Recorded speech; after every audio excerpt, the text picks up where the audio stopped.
আমরা কেউ বলতে পারবো না মরণ কখন, কোন টাইমে, কোন অবস্থায় আপনি আমার মরণ হবে কেউ জানে না।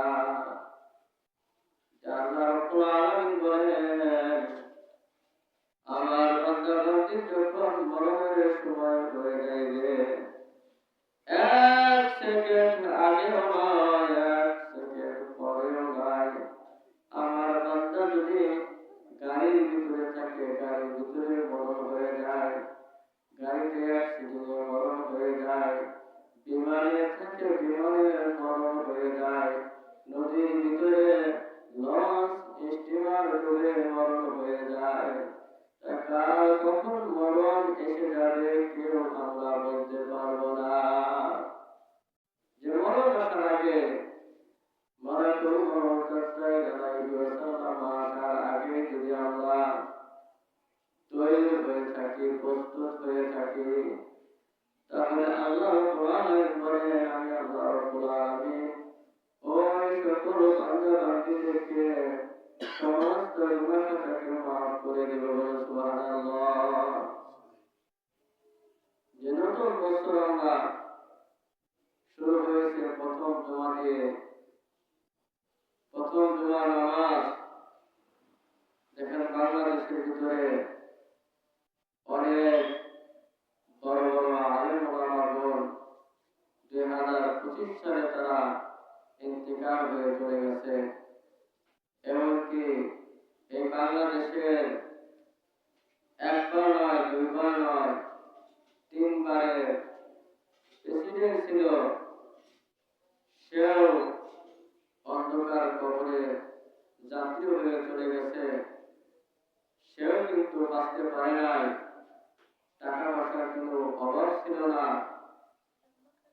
ইচ্ছা করলে মিনিটে যদি 1 কোটি টাকাও লাগতো, লাখ লাখ টাকাও যদি লাগতো, তাও 6 মাস 1 বছর বেঁচে থাকতে পারত। কিন্তু মালাকুল মউত আলাইহিস সালাম যখনই অর্ডার হয়েছে, তখনই আল্লাহ রাব্বুল আলামিনের দরবারে চলে যেতে হবে, তখনই যাইতে হবে।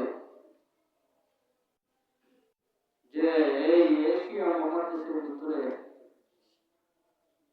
আলেম যে আমি যখন তার কাছে বুখারী শরীফ পড়ি, তখন সে বলেছে, সে আলেম বলেছে যে আমার নাতিপুতি সহ 100 জনের উপরে হাফেজ হয়েছে। সুবহানাল্লাহ। যে বাংলাদেশের ভিতরে এমন মানুষ, এমন আলেম কবি রয়েছে, যে আমার শায়েখ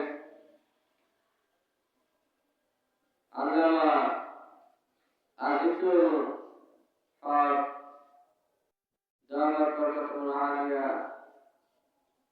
হুজুরকে জান্নাতে উচ্চ মাকাম দান করুন, আমিন। তার ছেলে যে মামুনুল হক, তার ছেলে যে এশিয়া মহাদেশের ভিতরে হাজার হাজার নয়, লক্ষ লক্ষ আলেম তৈরি হয়ে দিয়ে গেছেন, যে আল্লাহ রাব্বুল আলামিন যেন সেই সকল জবরদস্ত আলেম ওলামাদেরকে মাফ করে দেন, আমিন। যে আমাদের মাঝ থেকে কিছুদিন আগে 3 বারের প্রধানমন্ত্রী ছিলেন খালেদা জিয়া, সে অন্ধকার কবরে শায়িত। তার রোহের মাগফিরাতের জন্য আমরা দোয়া করব, যে আল্লাহ রাব্বুল আলামিন যেন তাকে জান্নাতের উচ্চ মাকাম দান করেন, আমিন। তাই আমরা কেউ এই দুনিয়াটা হলো কয় মিনিট আমরা থাকবো, এই দুনিয়াটা জায়গাটা হলো নকল জায়গা।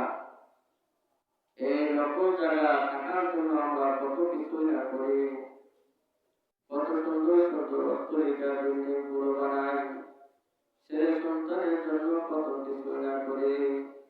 কিন্তু এই ছেলে সন্তান যদি আমরা নেককার ছেলে সন্তান বানায় যাই, তাহলে ওই ছেলে সন্তান যখন বলবে রব্বিরা হামহুমা কামা রাব্বায়ানি সগীরা, এই বলে বলে যখন দোয়া করবে, তখন আপনি আমার কবরে সেই সবগুলো বসতে থাকবেন। সুবহানাল্লাহ। যে আমরা ছেলে সন্তানদেরকে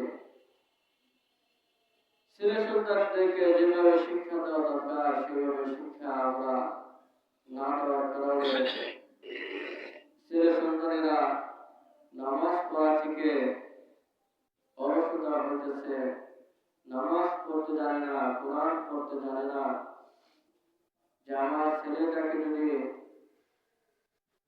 4 বছরের সময় যে নুরানি মাদ্রাসাগুলো আছে, আগে ছিল না এখন রয়েছে, যে ইনশাআল্লাহ আলেম ওলামারা মিলে যে মাদ্রাসাগুলো জায়গায় জায়গায় তৈরি করেছে, সেই মাদ্রাসাগুলোতে আপনি যা দেখেন, বাংলা থেকে ইংরেজি থেকে শুরু করে, বাংলা অঙ্ক আরবি ইংরেজি থেকে শুরু করে দেখা যায় যে একজন অনের ছাত্র, স্কুলে একজন অনের ছাত্র আর মাদ্রাসায় নার্সারির ছাত্র, অনেক তফাৎ রয়েছে। নার্সারির ছাত্ররা 5টা কালিমা মুখস্থ করে দিতেছে, সুবহানাল্লাহ।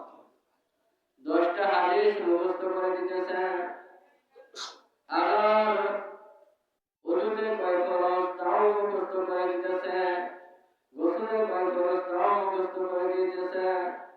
কিন্তু তার বাংলা যেভাবে হুবহু বইতে লিপিবদ্ধ রয়েছে সেইভাবেই লিখিতেছে, সুবহানাল্লাহ। স্বরবর্ণগুলো কত সুন্দর করে লিখিতেছে, এ থেকে জেড পর্যন্ত কত সুন্দর করে লিখিতেছে। এই মাদ্রাসাগুলোতে আপনি যদি ছেলে সন্তানদেরকে, ছেলে মেয়েদেরকে 5 বছর থেকে 8 বছর পর্যন্ত যদি আপনি পড়ান, 3 বছর যদি আপনি পড়ান, ওই ছেলেটাকে ওই মেয়েটাকে আপনি স্কুলের যে কোনো জায়গার ভিতরে 4-5-এ ভর্তি করে দিতে পারবেন ইনশাআল্লাহ।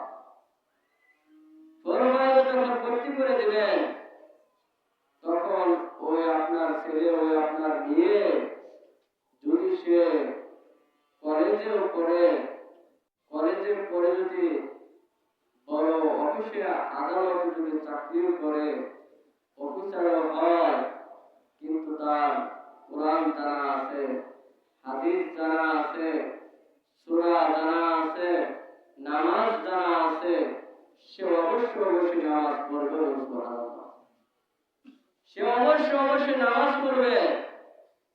আর 6 বছর থেকে 4 বছর থেকে যদি ছাত্রদেরকে যদি স্কুলে পাঠায়, দেখা যাবে অনেক বড় বড় ডিগ্রি অর্জন করবে, কিন্তু তার ভিতরে কোরআনের কোনো জ্ঞান থাকবে না, কোনো সূরা সে মুখস্থ করতে পারবে না। কোরআনের জ্ঞান না থাকার কারণে আজ আমরা কত সংখ্যক মানুষ মসজিদ মুখে আসি না, ঠিক কিনা? সূরা না জানার কারণে আমরা মসজিদে আসি না। আমি ওই সকল লোকদেরকে বলবো, তবু আপনারা আসেন, এসে চুপচাপে আমার কাছে এসে বসে 2-1টি সূরা শিখে নামাজ আদায় করেন ইনশাআল্লাহ। আল্লাহ রাব্বুল আলামিন তো চান বান্দাকে মুহূর্তের ভিতরে মাফ করে দেবেন, সুবহানাল্লাহ। আপনি তখন শিখতে পারেন না, এখন আসেন, সুবহানাল্লাহ বলে সিজদা দেন না কেন? এরকম সিজদা দিতে দিতে দেখা যাবে আল্লাহ রাব্বুল আলামিন আপনার দ্বারা নামাজে যা কিছু লাগে অটোমেটিক শিখে দেবেন। সুবহানাল্লাহ। যে আল্লাহ রাব্বুল আলামিন আমাদেরকে তৌফিক দান করুন, আর ছেলে সন্তানদেরকে যেন আমরা কোরআন জ্ঞান দিয়ে যাইতে পারি, সে সুযোগ সুবিধা আল্লাহ রাব্বুল আলামিন আমাদেরকে দান করুন। ওয়াকিল দাওয়ানা আলহামদুলিল্লাহি রাব্বিল আলামিন। আমরা যারা সুন্নাত নামাজ পড়ে সুন্নাত পড়ে ইনশাআল্লাহ।